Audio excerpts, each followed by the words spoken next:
ইলা আখিরিল আয়া। সম্মানিত উপস্থিতি, আল্লাহ তাআলা কোরআনে মাজিদে ঘোষণা করেছেন, তোমরা তাদের সঙ্গে যুদ্ধ করো, আল্লাহ তাআলা তাদেরকে পরাজিত করবে, লাঞ্ছিত করবে, তোমাদের হাতে তাদের কবর রচিত হবে। আমরা সকলেই আল্লাহর কাছে দোয়া করব, প্রস্তুতি নেব আমাদের সর্বাত্মক ভাবে, যাতে করে আল্লাহ তাআলা আমাদের এই ভাইদের যে রক্ত, এই রক্ত যেন বৃথা না যায়। এবং আমরা সরকার প্রধানের মাধ্যমে জানিয়ে দিতে চাই যে আমরা মুসলমানরা এক দেহ এক মন। আমরা যে ধর্মেই, আমরা যে লেভেল থেকেই থাকুক না কেন, আমরা আমাদের ভাইদের রক্ত বৃথা যেতে দেব না।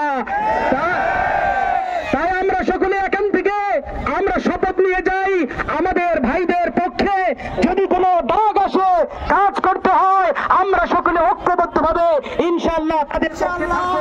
আল্লাহ আমাদের সকলকে তৌফিক দান করুন।